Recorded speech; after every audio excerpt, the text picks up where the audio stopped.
दोस्तों नमस्कार, मैं राकेश श्रीवास्तव। हमारे YouTube चैनल में आप सभी का स्वागत है। पहलगाम में हुए आतंकवादी हमले के बाद देश भर में कोहराम मचा है। एक तरफ जम्मू कश्मीर में लगातार सुरक्षा बलों की तरफ से छापेमारी अभियान चलाकर आतंकवादियों को पकड़ने की मुहिम चलाई जा रही है। वहीं दूसरी तरफ बुधवार की रात प्रधानमंत्री नरेंद्र मोदी की अध्यक्षता में सीसीएस की बैठक हुई। इस बैठक में प्रधानमंत्री नरेंद्र मोदी, गृह मंत्री अमित शाह, रक्षा जो मुख्य मामलों को देखने वाले अजीत डोभाल समेत तमाम बड़े अधिकारी मौजूद थे।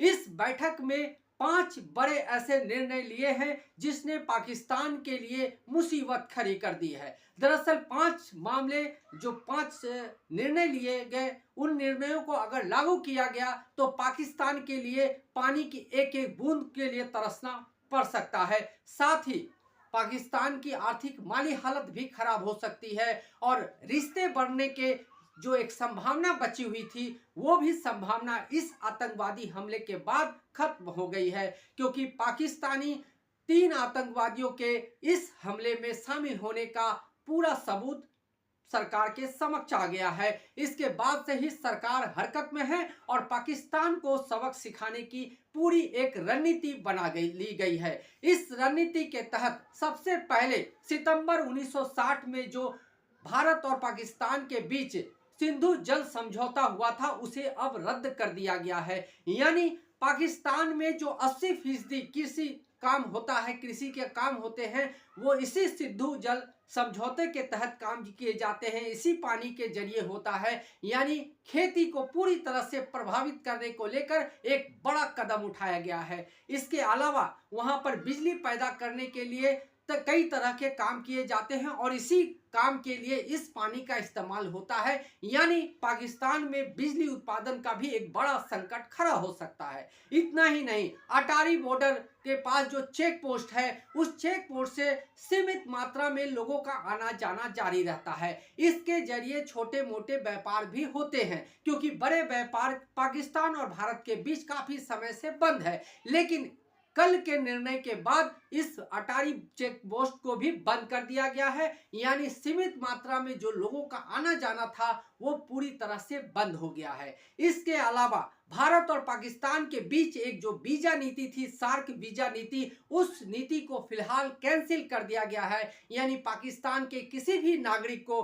भारत आने का वीजा नहीं दिया जाएगा। साथ ही भारत में जो लोग पाकिस्तानी जो लोग वीजा के तौर पे आकर रुके हुए हैं, उन्हें जल्द से जल्द भारत से बाहर निकालने की भी एक कार्रवाई शुरू हो गई है और यह कार्रवाई आने वाले कुछ दिनों के अंदर पूरी कर ली जाएगी।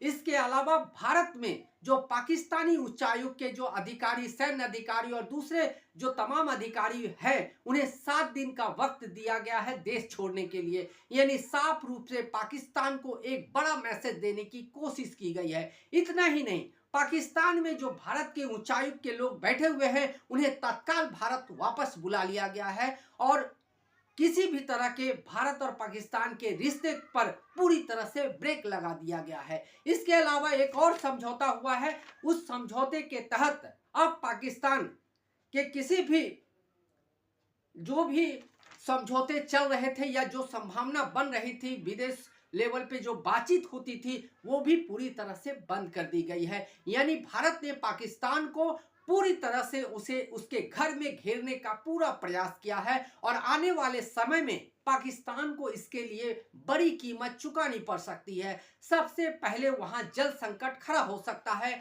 क्योंकि सिंधु जल समझौता 6 नदियों का जल समझौता है जिसमें भारत और पाकिस्तान की भागीदारी रही है और इस भागीदारी के तहत पाकिस्तान इसका 80% पानी इस्तेमाल करता है, जबकि भारत 19.5% पानी ही इस्तेमाल करता था। यानी पाकिस्तान की निर्भरता सबसे ज्यादा इस समझौते से थी, लेकिन 1960 में हुआ यह समझौता अब रद्द कर दिया गया है और इस रद्द होने से वहां जल संकट बड़े स्तर पे खड़ा होने की संभावना बन गई है। अटारी बॉर्डर के बंद होने से सबसे बड़ी दिक्कत छोटे व्यापारियों को हुई है। जो पाकिस्तान के छोटे व्यापारी भारत में आकर अपना सामान बेचकर पैसा कमाते थे, उनके लिए रास्ते बंद हो चुके हैं, उनके आय के साधन बंद हो चुके हैं, यानी आने वाले दिनों में उन्हें इसकी गंभीर स्थिति का सामना करना पड़ सकता है। साथ ही भारत ने किसी भी तरह के जो रिश्ते आने वाले दिनों में डेवलप हो सकते थे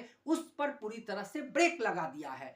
ये तो एक तरफ से पाकिस्तान को जवाब देने की एक कार्रवाई है राजनीतिक और आर्थिक तौर पे। दूसरी तरफ आतंकवादियों को ढूंढने के लिए सर्च मुहिम तेज कर दी गई है। लगातार जम्मू कश्मीर के हर एक इलाके में लोगों को ढूंढा जा रहा है और उनसे पूछताछ की जा रही है और आतंकवादियों के सुराग लगाए जा रहे हैं। सभी 5 आतंकवादियों के स्केच जारी कर दिए गए हैं और इन्हें कहीं भी दिखे जाने पर इसकी जानकारी देकर लोगों को प्रोत्साहित किया जा रहा है कि वो जानकारी देकर इस मुहिम में उनका साथ दें।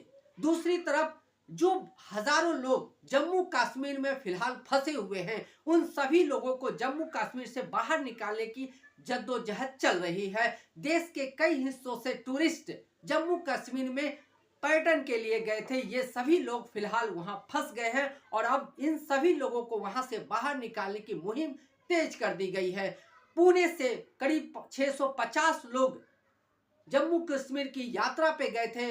इन 650 लोगों में 202 लोगों की वहां पर गोली लगने से मौत हो गई थी। उनका शव गुरुवार की सुबह करीब 4:30 बजे पुणे पहुंचा। उस इलाके में जहां ये करवे नगर इलाके में सब पहुंचा तो वहां गमगीन माहौल था। हजारों की संख्या में लोग वहां मौजूद थे और उन्हें देखने के लिए लोगों की भीड़ लगी हुई थी। पुलिस को भी तमाम बंदोबस्त करने पड़े। इतनी सुबह में भी जिला अधिकारी के साथ कई अधिकारी, मुरलीधर मोहोल, माधुरी मिसाल जैसी नेता वहां मौजूद थी और उन्होंने जो पार्थिव शरीर है उनका स्वागत किया और जो लोग वहां से बच के आए हैं उन्हें स्वागत किया। इसी तरह से देश के कई हिस्सों के लोग वहां फंसे हुए थे, उन सभी को वहां से बाहर निकालने की कार्रवाई की जा रही है ताकि जम्मू कश्मीर को पूरी तरह से खाली करके जो लोग फंसे हैं उन्हें बाहर निकालकर वहां एक बड़ी कार्रवाई को अंजाम दिया जा सका। सूत्रों से मिली जानकारी के अनुसार भारतीय सरकार, केंद्र सरकार एक बड़ी रणनीति बना रही है और इस रणनीति के तहत आने वाले दिनों में जो जितने भी आतंकवादी संगठन हैं उनके खिलाफ एक बड़ी मुहिम शुरू हो सकती है और इस मुहिम के तहत पकड़ कर उन्हें सजा देने के साथ ही देखते ही गोली मार देने का भी आदेश दिया जा सकता है। ये फिलहाल सूत्रों से मिली जानकारी के तहत बता रहा हूं। लेकिन जो फिलहाल माहौल बना हुआ है उसे लेकर केंद्र सरकार काफी प्रेशर में है, क्योंकि केंद्र सरकार ने दावा किया था कि धारा 370 और 35 से हटाए जाने के बाद जम्मू कश्मीर में किसी भी तरह के आतंकवादी वारदात को अंजाम देना मुमकिन नहीं होगा। खास रूप से नोटबंदी के दौरान इस बात का तर्क दिया गया था कि नोटबंदी होने से जो आतंकवादी है उनकी कमर टूट गई है और अब वो आतंकवादी हमले को अंजाम नहीं दे पाएंगे। लेकिन इस बड़े आतंकवादी हमले में करीब 28 लोगों की मौत हो चुके हैं, 20 से ज्यादा लोग जख्मी हैं। इसमें 2 विदेशी नागरिकों की मौत हुई है, एक नेपाली नागरिक शामिल है जिनका शव नेपाल पहुंच चुका है। ये तमाम जो जानकारियां सामने आने के बाद केंद्र सरकार काफी प्रेशर में है और उसके ऊपर कार्रवाई करने का बड़ा दबाव है। इसी दबाव के तहत बुधवार की रात जो बैठक हुई उस बैठक के जरिए पाकिस्तान को बड़ा संदेश देने का प्रयास किया गया है। वहीं दूसरी तरफ पाकिस्तान इस तरह के प्रतिबंध लगाए जाने से बौखला गया है और वहां के प्रधानमंत्री ने आपात बैठक बुलाई है और इस आपात बैठक के बाद वहां कुछ होता है उसकी जानकारी भी सामने आएगी। लेकिन ऐसा माना जा रहा है और ऐसा जानकारी भी सामने आ रही है कि पाकिस्तानी सरकार ने भारतीय सरकार से अनुरोध किया है कि वह इस तरह का कोई प्रतिबंध ना लगाएं जिससे आने वाले दिनों में दोनों देशों के बीच और दरार बढ़ सके।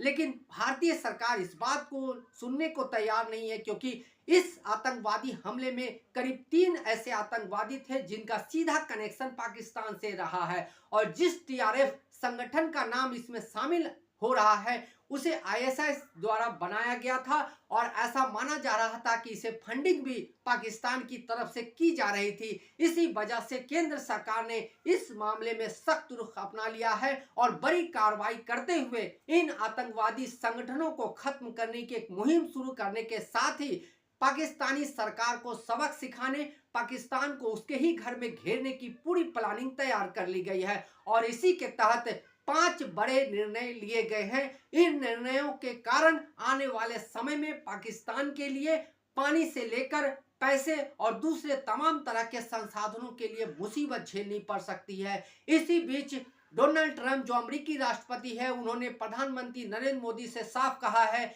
कि वो इस दुख की घड़ी में भारत के साथ है और अगर उसे जिस तरह की भी जरूरत पड़ेगी अमेरिका उसके साथ खड़ा रहेगा। पूरे वर्ल्ड से कई देशों ने केंद्र सरकार से संपर्क करके अपना सपोर्ट देने का वादा किया है। ऐसे में पाकिस्तान अपने ही घर में घिरता नजर आ रहा है। दूसरी तरफ भारत पर कार्रवाई करने का बड़ा दबाव है, क्योंकि आने वाले समय में पश्चिम बंगाल और बिहार में विधानसभा के चुनाव होने हैं। इस चुनाव के दौरान केंद्र सरकार को, खासकर भारतीय जनता पार्टी को जवाब देना पड़ सकता है कि जिस पहलगांव में आतंकवादी हमले में 28 लोगों की मौत हुई है, उसका जवाब आखिर सरकार ने किस रूप में दिया। यही वजह है कि सरकार हमले के बाद से ही एक्टिव नजर आ रही है और इस तरह के निर्णय लिए जा रहे हैं। फिलहाल 5 बड़े चोट देकर भारत ने पाकिस्तान को एक तरह से सबक सिखाने की शुरुआत कर दी है। आने वाले दिनों में इस दिशा में और भी कदम उठाए जाने की संभावना है। फिलहाल जो लोग पीड़ित हैं उनके इलाज की व्यवस्था की जा रही है। जिन लोगों की बॉडी सब जम्मू कश्मीर में फंसे हैं उन्हें लाने का प्रयास किया जा रहा है और पूरा देश इस वक्त जो लोग भी पीड़ित हैं उनके साथ खड़ा है और यही इस देश की सबसे बड़ी विशेषता है। आज के लिए बस इतना ही। अगर आप हमारे श्रोता हैं तो आप हमें जरूर लाइक और सब्सक्राइब करें। तब तक के लिए नमस्कार।